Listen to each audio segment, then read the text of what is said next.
And here we are. Well, visitors. Automatic language detection. And here we are.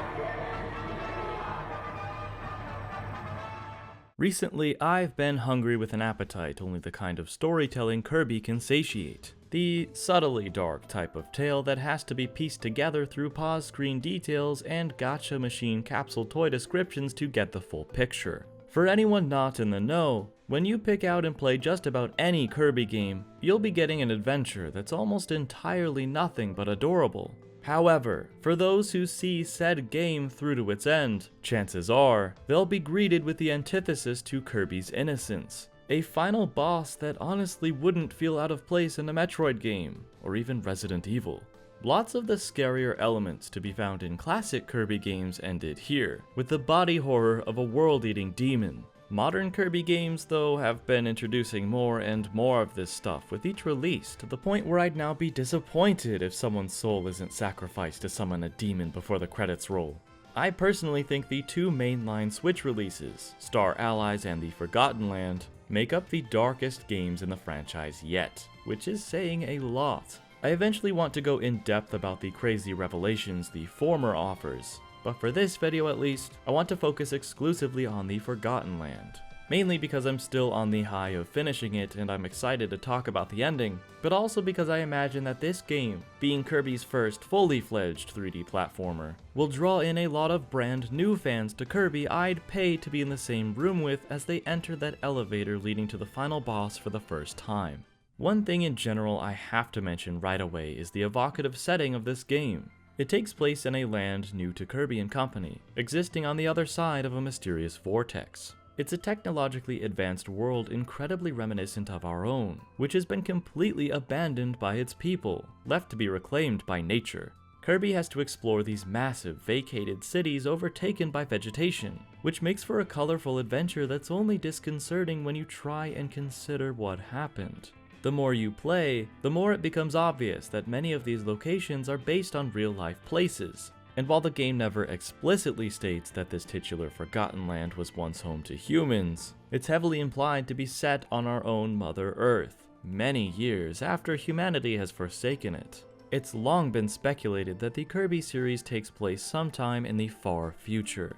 Humans do still exist in Kirby's universe, but the only original human character that isn't a crossover from another video game series is Adeline/Ado, and her origin isn't exactly clear. So where did all the rest of them go? Did they die off from some sort of apocalypse? I know it at first sounds ridiculous to jump to that conclusion in a series as cute as this, but the Forgotten Land isn't the first time in a Kirby game Earth has been depicted in a way that suggests the fall of humankind.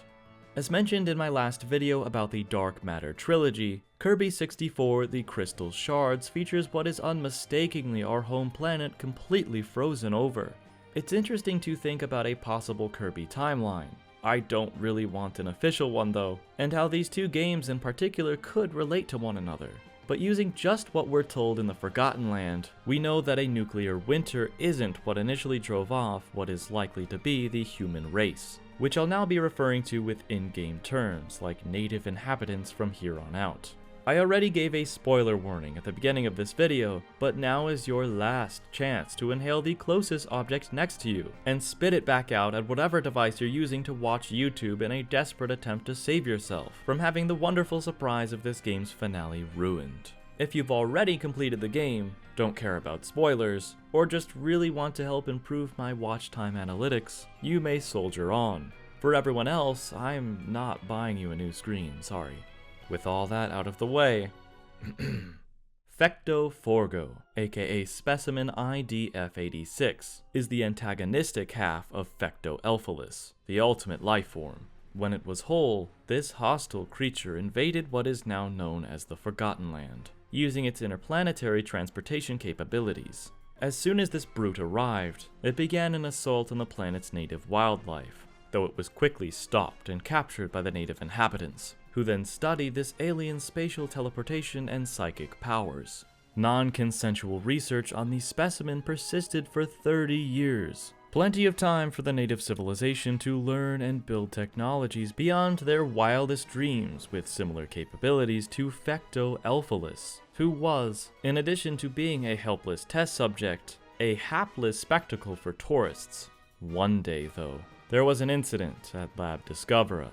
An experiment on the creature's warp abilities resulted in Fecto Forgo being split in half, creating two separate entities. The small, compassionate Elfalin was born from the bit of good that resided inside Fecto Forgo, while Fecto Forgo, the bad side, devolved into a larva form.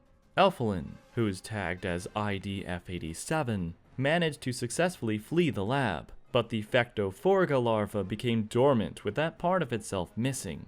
Despite this mishap, the original inhabitants of this land had already learned enough from their interstellar captive, and decided to leave their world behind, along with the fractured Forgo, for another realm, a quote-unquote land of dreams, sometime after the accident. The larva was unable to physically leave its test tube prison, but the unfortunate, albeit malevolent creature was able to seek refuge in its dreams, which spread waves of powerful psychic energy all over the world, allowing Forgo to brainwash and control all of the planet's wildlife as part of a grand plan to escape and ultimately find its better half. Forgo needed more energy, more manpower to make this escape happen though, so it sought out the means in other worlds, which created the dimensional rift on Kirby's planet that sucked in everyone on Popstar. Seeing the Waddle Dees as suitable slaves, Forgo was probably inspired by that one episode of Kirby Right Back At Ya. They were all captured by the Beast Pack and made to run endlessly on hamster wheels to generate enough energy to free Forgo. This is all revealed in the best way imaginable, through a PA system recording introducing ID-F86 as part of the science facility's Dream Discoveries tour, presumably open to the general public as a tourist attraction. This unexpected use of a voiceover in a Kirby game was the perfect build-up to the final confrontation.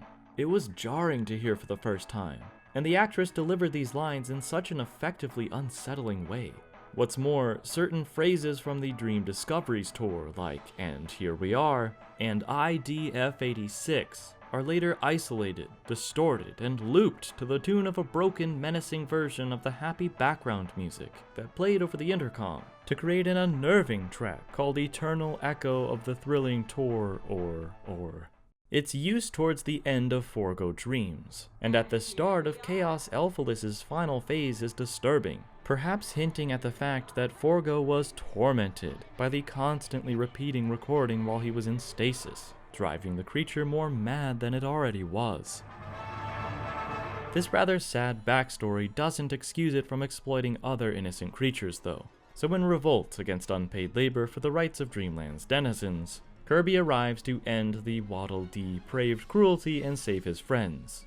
After learning that the leader of the Beast Pack was just a possessed pawn to Forgo, our main villain finally breaks through the capsule that confined it, and then liquefies into a pulsating blobby mass of goo that reaches out of its festering body with tentacles to pull in and consume everything around it. Upon absorbing all living things in the vicinity, the formless mound grows into a hideous abomination, made up of faces and parts of its many animal victims.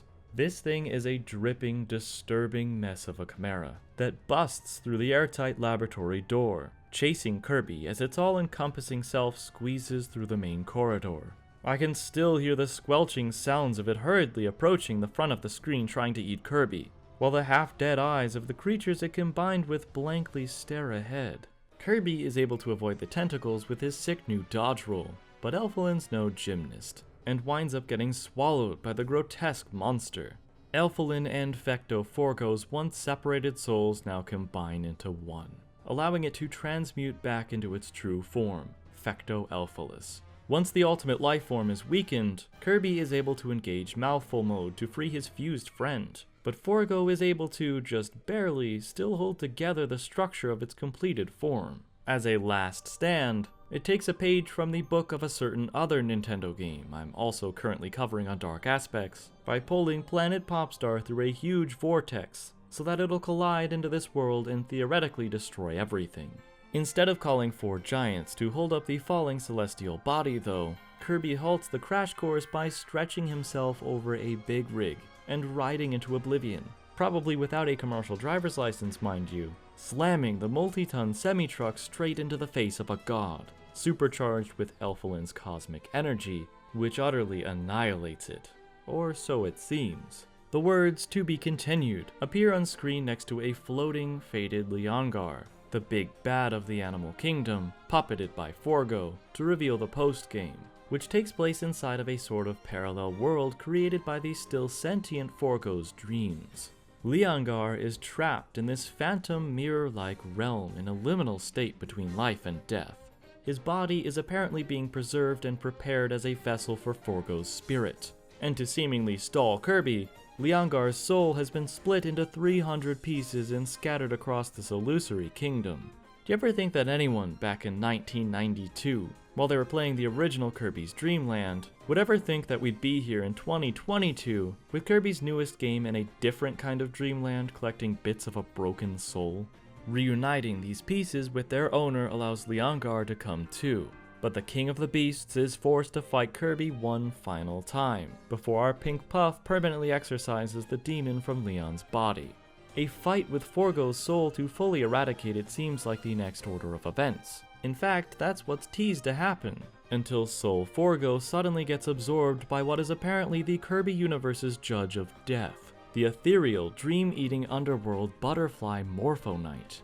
I know the plot is getting a little insane here, but as I alluded to earlier, this action helps create the real final boss of the Forgotten Land, an entity known as Chaos Elphalis, born from a unique convergence of elements, from native beast souls to Morpho Knight himself. Defeating this species born from Chaos, who is also implied to be related to Void, the supposed origin of all evil beings in Kirby lore, eternally banishes the malice of Forgo and leaves behind what the game describes as the last bit of life that remained willingly, a positive force that reunites with Elflin this time.